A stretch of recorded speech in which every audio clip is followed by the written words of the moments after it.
Ilustrasi siklus batuan dan tanah yang tadi kita lihat adalah merupakan salah satu dari beberapa siklus batuan dan tanah yang ada.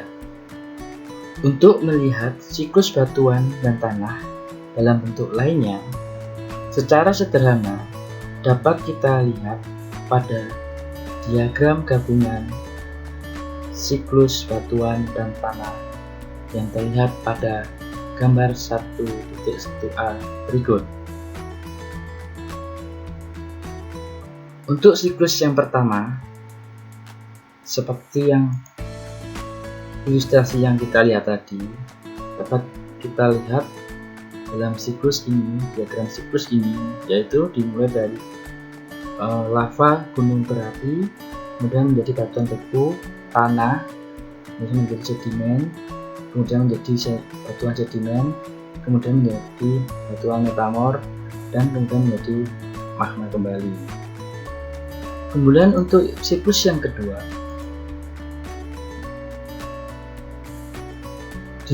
bisa dimulai dari batuan sedimen, kemudian dia terekspos, terangkat, dan akhirnya mengalami pelapukan menjadi tanah kembali. Setelah menjadi tanah, kemudian dia menumpuk menjadi sedimen, dan setelah itu mengeras menjadi batuan sedimen. Untuk siklus yang ketiga, bisa dimulai dari batuan metamor yang terangkat. Kemudian setelah muncul ke permukaan, dia mengalami pelapukan dan menjadi tanah. Setelah itu menumpuk menjadi sedimen, dan sedimen tersebut menjadi batuan sedimen dan kembali lagi menjadi batuan metamor. Sedangkan untuk siklus yang keempat, bisa dimulai dari batuan beku yang sudah muncul di atas atau di dalam bumi. Kemudian dia terkena temperatur dan tekanan yang tinggi, dia berubah menjadi batuan metamor. Kemudian dia terangkat dan mengalami pelapukan menjadi tanah, kemudian menumpuk menjadi sedimen, kemudian menjadi batuan batuan sedimen, dan setelah itu berubah menjadi batuan metamor dan menjadi lava dan keluar menjadi batuan beku kembali. Seperti itulah gambaran 4 siklus yang bisa saja terjadi dalam siklus tanah dan batuan. Untuk penjelasan bagaimana batuan sedimen atau batuan metamor bisa terangkat akan dijelaskan pada mata kuliah berikutnya, yaitu geologi teknik, yaitu tentang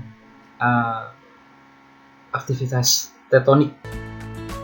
Kalau yang pertama tadi adalah aktivitas vulkanik.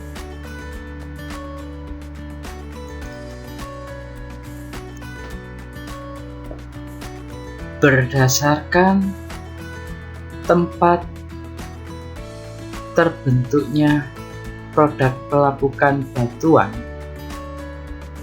tanah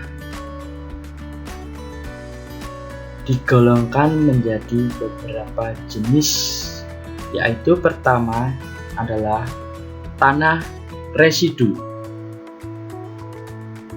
Tanah residu merupakan tanah yang terbentuk oleh penumpukan produk pelapukan batuan di tempat asalnya tanpa mengalami perpindahan tempat.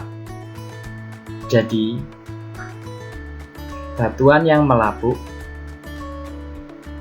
dia akan menjadi tanah, dan tanah tersebut belum berpindah kemana-mana. Itulah tanah residu. Kemudian yang kedua,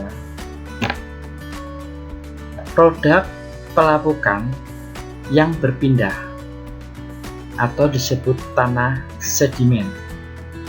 Tanah tersebut atau produk pelapukan batuan tersebut mengalami perpindahan. Tanah sedimen ini juga terbagi dalam beberapa jenis. Yang pertama adalah tanah aluvial, seperti yang ditampilkan pada gambar 1.3. Tanah aluvial ini sering kita jumpai di dalam atau di area tepi-tepi sungai atau delta sungai, karena memang proses terbentuknya dia terangkut oleh air dan terdeposisi sepanjang tepi sungai. Kemudian jenis tanah sedimen yang kedua yaitu tanah eolian, seperti yang ditunjukkan pada gambar titik 14 berikut. Ini menyerupai padang pasir. Tanah ini atau produk pelapukan batuan terangkut dan terdeposisi oleh angin, menumpuk selama bertahun-tahun bahkan berabad-abad sehingga menjadi seperti padang pasir. Kemudian jenis tanah sedimen yang ketiga adalah tanah glacier, seperti yang ditunjukkan pada gambar 1.5. Gambar berikut menunjukkan terbentuknya produk pelapukan batuan atau tanah yang terangkut dan terdeposisi oleh es atau glacier, sungai es. Itulah beberapa jenis tanah berdasarkan cara terbentuknya.